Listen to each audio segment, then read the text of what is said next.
Welcome back to the Shared Services Advantage series. And this is our final episode in the series. It's been such a great experience getting together with Gyner and sharing with you from our experience and others on what it takes to really stand up and scale shared services. It feels right to close this series where most shared services journey really begin, and that is choosing the right partner. Gideon and I, we've talked about how to build shared services, where to locate it, how to scale it. But today's question is, who do you build it with?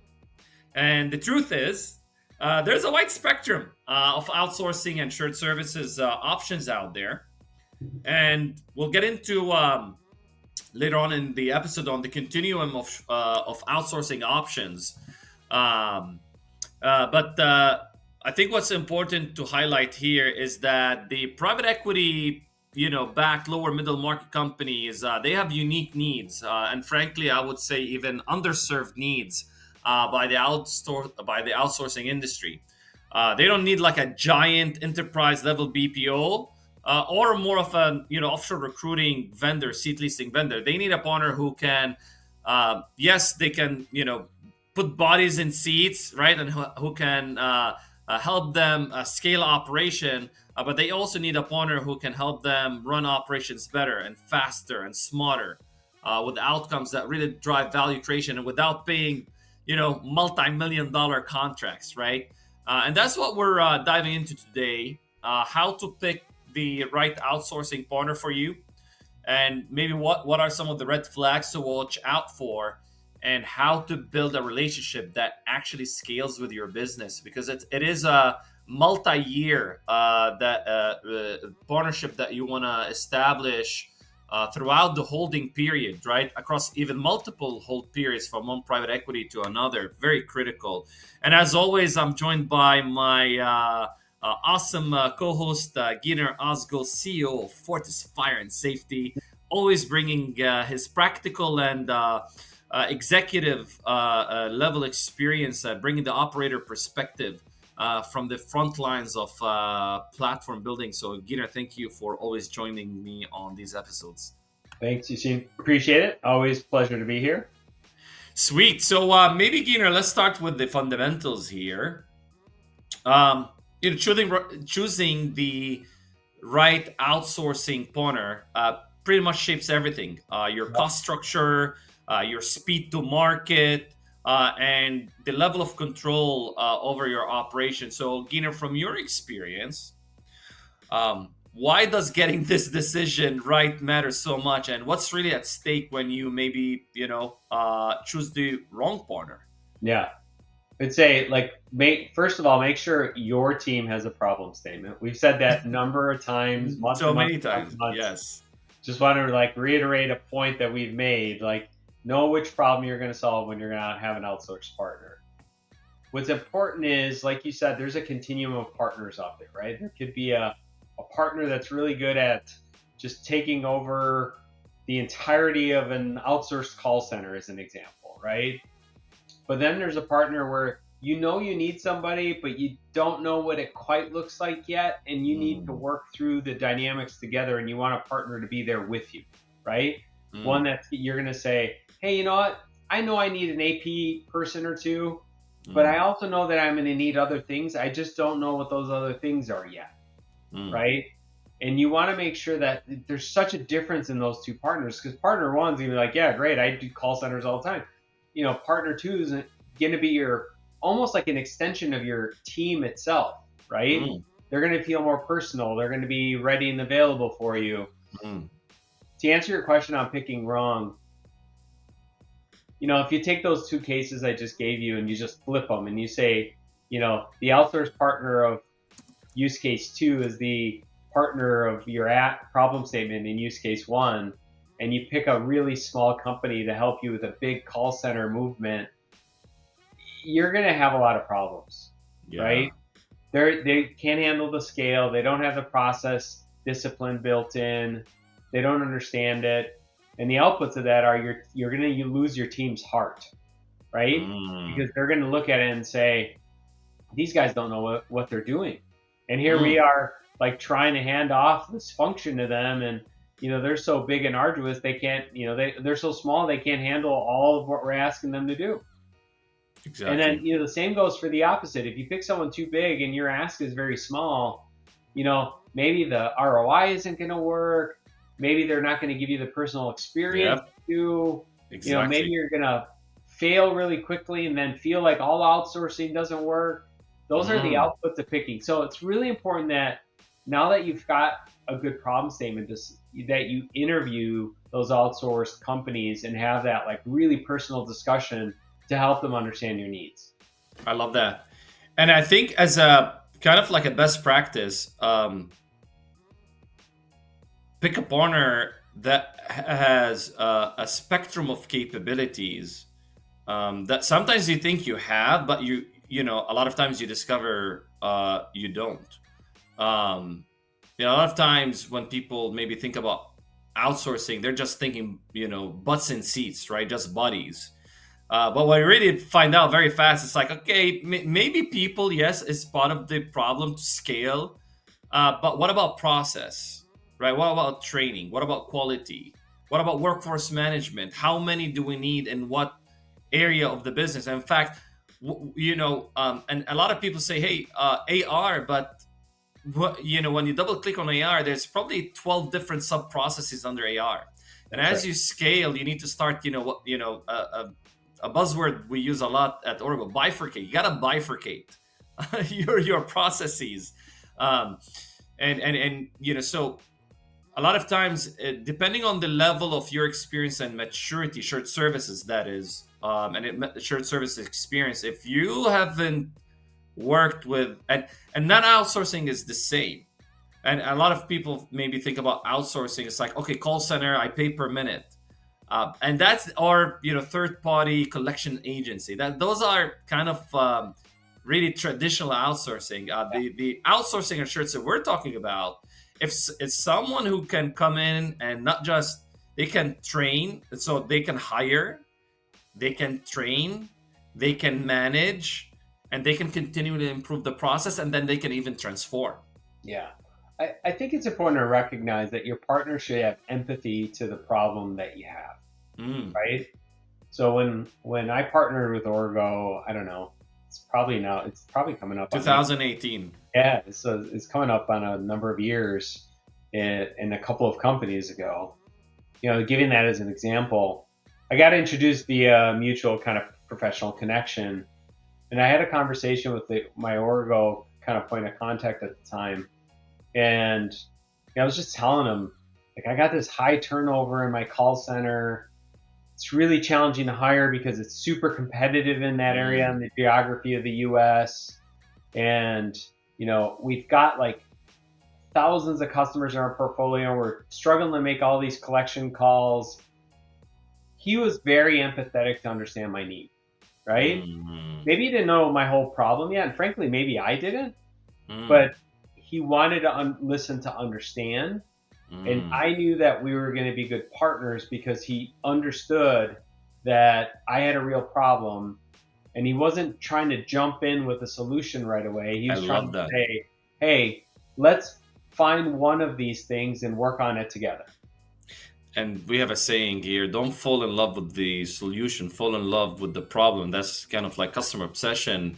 One of our core values is like you got to understand the problem, and better than our partners or clients do, so we can really deliver on outcomes. Because, like to your point, Gyner, sometimes and the problem statement is also like a little bit fuzzy. It's like, okay, we're not collecting, or we've got a lot of money out on the street. We need to collect. Okay, but what's really the problem? Why haven't been you Right. collecting? Right? Is it performance? Is it approach? Is it the type of customer you're going? It's like you need a partner who can spend time on understanding the problem. They're not just force fitting you into a cookie cutter solution. Because if you get it wrong, you're constantly firefighting. You spend more time managing the partner, the vendor, than fixing your own problems, right? Right. And for PE-backed companies, we just don't have time, right? That means slower integration, missed EBITDA targets, and loss of confidence from investors, right? We never want to be there. So for me, The risk isn't just cost; it's really also momentum. So now maybe then jumping from here, Gyner. So maybe let's map the landscape a bit. And on one end, you've got the enterprise firms, right? The Accentures of the world, the Genpacks, the EXLs. And we're not saying anyone is good or bad. They're all amazing, right? At what they They're do. just It's just different. who's the right partner, right? Yeah. You've got the enterprise firms, huge reach, but often maybe too rigid or too expensive for the lower middle market PE backed platform who don't have who can't afford to start out with $3 million contract. Right. Right. They need one FTE here, three FTEs there, and maybe a little bit of process improvement, and data support and harmonization and right. So on the other end, you've got the offshore recruiting platforms, right? They're great for quick labor, but light on the structure and accountability. You still, and if you or your team haven't really integrate, if you don't have a global culture already that exists inside the company, Yep. just going out and hiring someone remote in the Philippines or India or Bangladesh or wherever is going to be a tough integration, because just the global mindset isn't there, right? And it's going to be a little bit competitive to start. People will be, thinking onshore, offshore rather than one global team. So maybe Giner, when you look at that spectrum, where do you see the biggest gap, and like kind of what kind of partner model do you think really works for the lower middle market? I think one that's smaller to start. Hmm. And when I say smaller, let me put it in perspective. They could have hundreds of employees as an outsource, right? So, Yep. so don't look at it. The question is, does their organizational leadership hierarchy match yours? Like that's the easiest way Hmm. to understand it. Like how many layers deep do they go? And if the layers are thinner, that usually means they're going to have an aligned set of values and understand and have the empathy to say, hey, I understand your problem. It's like the CEO, the director, and the employees, right? It's in middle market, you don't have a ton of layers yet because the organization hasn't grown yet, right? Hmm. So if you pick a partner that has a similar structure, like you see, you and I have talked and worked together in the past. It's you know, I am only 2 or 3 steps removed from the person making the phone calls on Origo's behalf for me, right? Hmm. So Hmm. I know we have aligned values because we have empathy because we're in similar scenarios in terms of scale, right? Hmm. So I think it's important to understand that when you're interviewing, like what is their scale like? How does it align to your company scale, your Hmm. values? And finding a partner that fits that. Again, you made a great point, which is there's nothing wrong with the larger BPOs at all, right? And maybe there's some exception use cases where you're a smaller middle market and maybe you do a lot of product sales and you just need someone to be doing outbound calls thousands of times a day, and you might need to go to one of those. I don't know.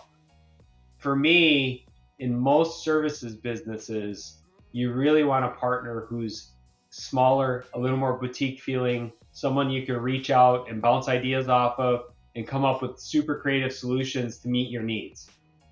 I love that.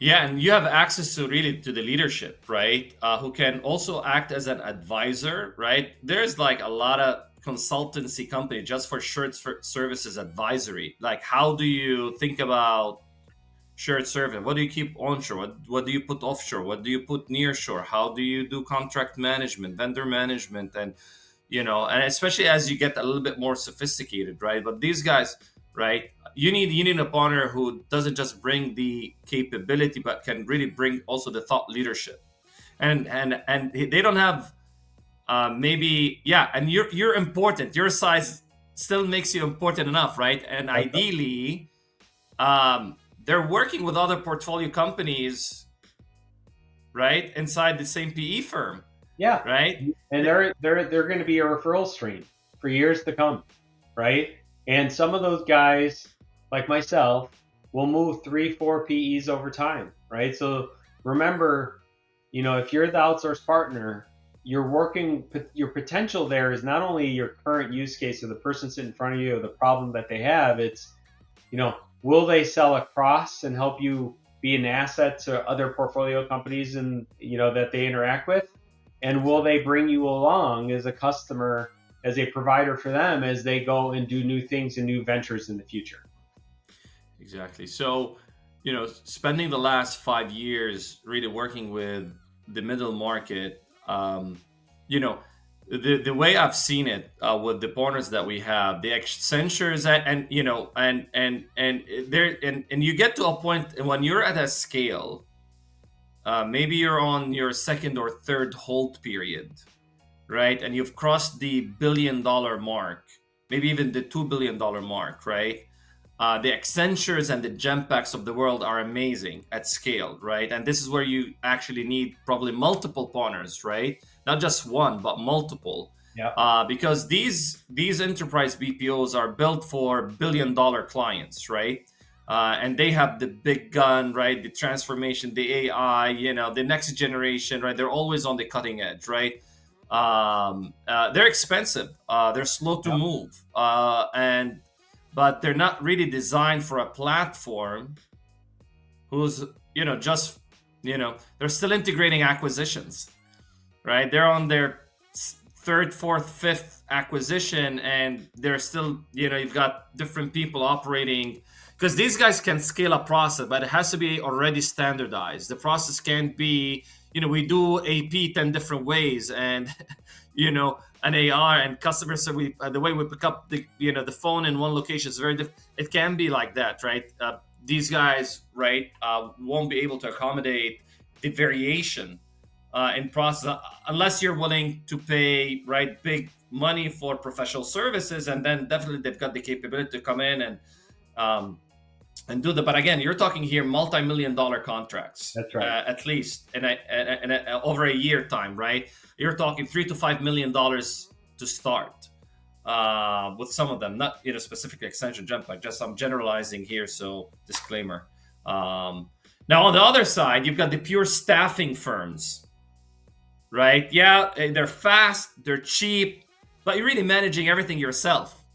That's right. Your finance manager has to sit on interviews and go through the process. They need to do the training. They need to do the onboarding. They need to do the management. And these firms do the payroll, right? Help you with the taxes and all of that. But, but when it comes to driving outcomes, so if you have a broken process, you're just going to have a cheaper broken process. That's right. Right? You're not going to be able to solve your problem. Unless your problem is truly scale. I just need more bodies. We've got a level of excellence, and we need to scale. Then these staffing firms are fantastic, and they're, you'd be probably saving 70% on your SG&A. But if that's your use case, let me push on that a little bit. If your use case is, I'm just going to outsource my broken process, that's okay as long as you're willing to acknowledge that, and you're willing to level set with your provider or your partner and give them the same leeway in your broken process that you give yourself. Because you can't give someone a broken process and expect them to make it better for you without giving them the tools to make it better, right? Yes. And then use that as a proxy to say, well, my outsourcing doesn't work, when really your outsource is just doing what you asked them, which is running a broken process. Right. And the complexity there, Gyner, is not one broken process. When you offshore AP across 5 different acquisitions, each acquisition is on different system, and you're doing AP 5 different ways. And now that chaos goes from 5 different locations to one offshore location. So the chaos is multiplied by 5.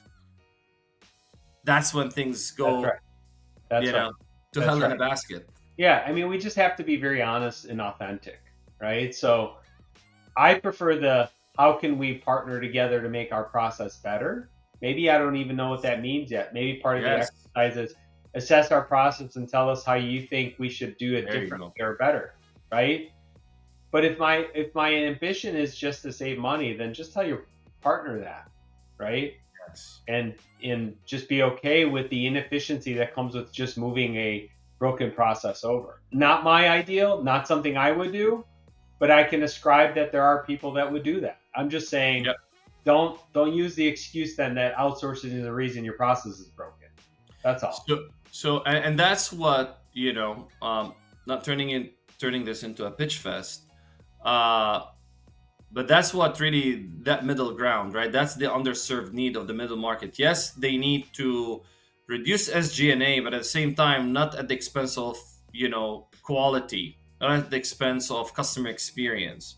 If anything, we need to drive performance, right? So you need a partner who can still move fast, but can bring structure and actually drive outcomes. They can come in and do a knowledge transfer and sit with each of those five acquisitions, or a team managers, finance manager, and document the process, right? And put the workflows and the work instructions, right? And then as you're doing the ERP integration, they're helping you harmonize the process and pull the best practices from 5, 10 different, right, places.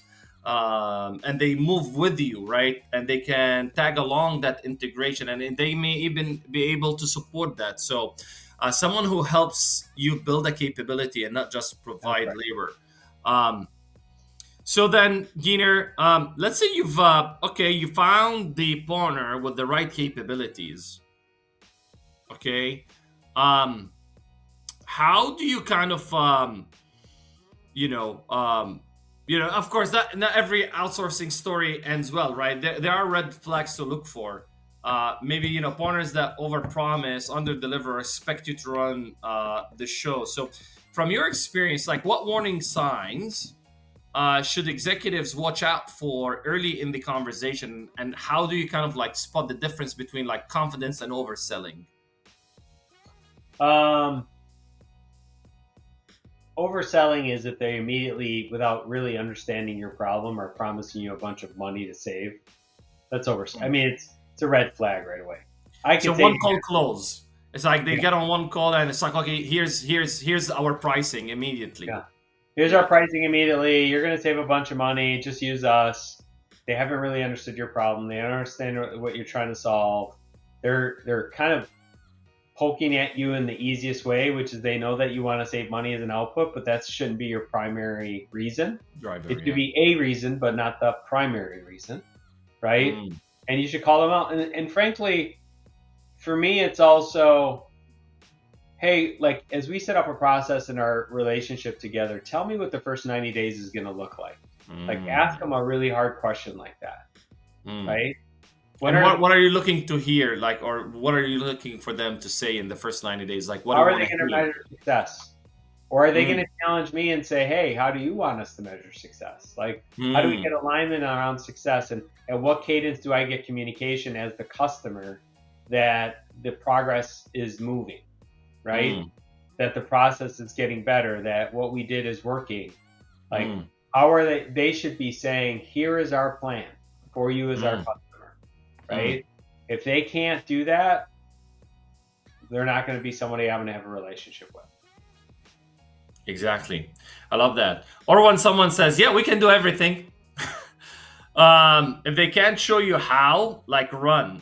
And how with not like with companies of your same size, right? Ideally, even industry, services industry, say, right?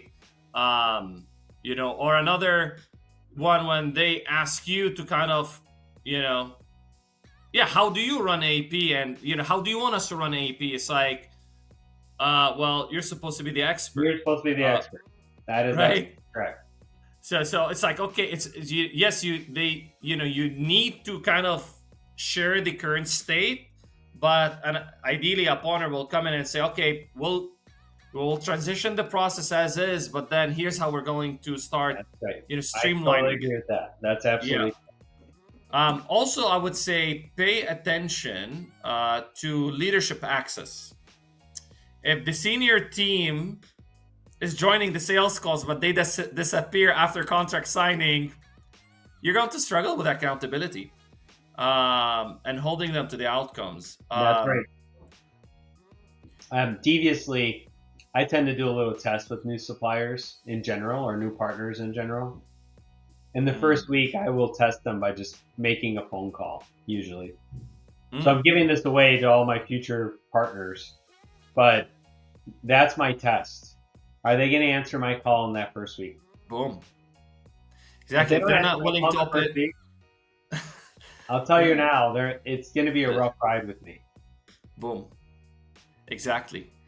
Because a lot of these things, right? Especially if your team is new to this whole world of shared services, it's like there needs to be constant alignment, executive alignment, and really need to be involved and a champion. And I think the other red flag is maybe if they won't commit to KPIs or SLAs. Maybe at the start, like a lot of companies just don't measure their process, so it's okay. It's like to say, okay, we need 90 days to benchmark. It's like find out where we're at, right? Or where you're at, rather. But if, and that, but if they're like, no, we're just giving you FTEs and, we're just make sure that, the billable hours, they'll render set, 9 hours a day run. Because that tells you that they don't want to be measured, right? And they won't be willing to commit to outcomes. So you never know whether or not the process improved. You just know it got cheaper. So maybe those are the traps that cost you time and, frankly, credibility. So some of the things that you want to maybe look out for. And maybe to wrap up with the long game view here, a great outsourcing relationship really isn't transactional, right? It's built on trust, accountability, and really continuous improvement on both sides, right? You're both making each other better. And over time, really, the best partners stop being vendors and become part of your capability. That's And right. like Gyner said, you take them with you across, right? In PE, you're probably building a new platform every 3 to 5 years. That's right. So, Gyner, what does that kind of partnership look like in practice? And, how do you know you found the right one? Well, I think the success of the initial use case is really important for me, right? The fact that they can measure success, and also, frankly, that they're self-aware enough as a partner to say, as we're working through the process, maybe they learn things they didn't know and they proactively communicate.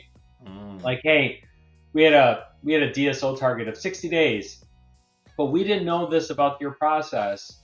You have this challenge that's very unique in there. We can still get to 60 days, but we need to make a tweak to your process. Are you approving that tweak? Like, to Yes. me, that's very thoughtful consideration of a great partner that thinks like that wants to escalate and work with you and kind of fix that and get to the outcome that you were looking for when you first started, even if things get thrown their way. Um, I think the other thing is, what I've learned with you guys at Origo specifically is like incredibly personal is important for me. Maybe not for everybody. It is for me, right? Like you have a team that you feel is an extension of your team. Like you can blow an idea past them and they're not going to think you're crazy, or they're going to be really good about sharing that with you, but they want to hear you out. They want to understand. They want to have empathy. They want to figure that problem out with you. And frankly, the third part of that is like they're honest with you when they can't do something, I love that. right? Don't always just, Or when things, are broken, right? yeah, just honesty goes a real long way in a partnership to solve problems the right way. So to me, it's like those few things is what's important for Yeah. me for a successful partnership. And to your credit, Gyner, you've been such a great partner, right? You came on board as an advisor, or you're sitting on our board to represent the voice of the customer. And you've been a great model to what does it look like to work with a partner, because a great partnership really feels predictable in the best way possible. You know what you're going to get. You know the cadence. They'll surface issues early and often, especially when there's like internal politics going on, offshore or onshore, and there's a lot of these dynamics, people dynamics that you have to work through. And they're always finding ways to make you better, right? Right. They don't wait to be told what's broken. They bring the data, That's suggest the fixes, and evolve with you as the platform grows. Because your need, if you're like on your first acquisition, is very very different when you're on your 15th and you're doing an ERP integration and you're scaling. So when that happens, you really stop thinking of them as like outsourced, and they stop thinking of them as vendors. And we're just part of the business, right? We're global today, right? Global Fortis Fire team. We think as one global team. Some of us are in the US, some of us are in the Philippines, others are somewhere else, right? And that's when you know you've got the right partner. So um, yeah, so that's the takeaway. Really, outsourcing isn't just about handing off work. It's about choosing a partner who helps you scale with confidence. And the right partner owns outcomes, grows with you through integrations, acquisitions, strengthen your business over time, while the wrong one drains time, money, and momentum so much so you don't want to touch anymore, right? You don't want to touch it with a 10-foot pole. So, Gyner, thank you for always bringing your operator perspective and walking us through what it looks like from an operator lens, and for closing out the series with such a practical insight.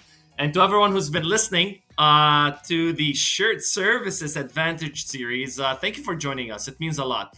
We've been getting a lot of great feedback. And this series has been really about one thing, showing that shared services, when done right, isn't a cost center. It's a platform for growth. And it's frankly one of the more exciting capabilities that the middle market is waking up to, right? Shared services used to be reserved for the Fortune 500s. But with today's technology and global economy and globalization, it's very accessible even to the lower middle market. So thank you for being part of the journey of this series. Gyner and I are cooking up something exciting.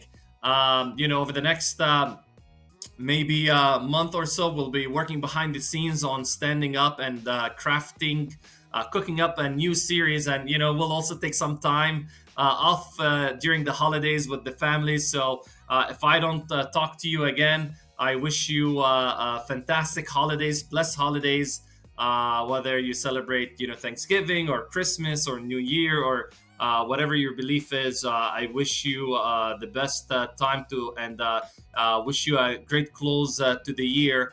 And we'll be back with a new series early next quarter in January, with a lot more insights coming from really the front lines of capitalism, right? Working at the front lines of capitalism, doing mergers and acquisitions, growing teams, building processes, going global in how we build our teams. And Gyner, would love to have you say a few words in closing out this series and your experience going through this. Well, thank you to you and your team for all that you guys do for the series. It's a lot of work putting these together. I'm learning more and more about that. Also, just feel very humbled to be on these things with you and having the pleasure to spend time with you. To the listeners, I'd say, look, we are all trying to grow as leaders. We are all in, if you're in the private equity middle market, we're all challenged by growth in terms of how do we optimize process while maintaining some quorum of, the businesses and the cultures that we bought.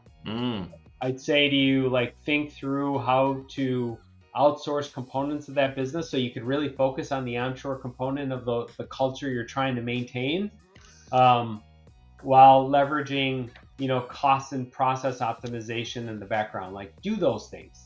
They're doable, right? If you find the right partner, we just talked about it, and listen to the series at the pieces that really align to you, you'll learn a lot. And I think there's a bunch there and a bunch of partnerships you can build that will traverse many, many years to come. So as somebody who's done it, I'll tell you it's very doable as long as you're committed to it and you really think about the problem that you're solving within the business and you focus on the culture of your business too. I love it. I love it. I love it. I love it. Well, thank you for being part of the journey, and we'll see you all in the next chapter. God bless. Thanks, guys.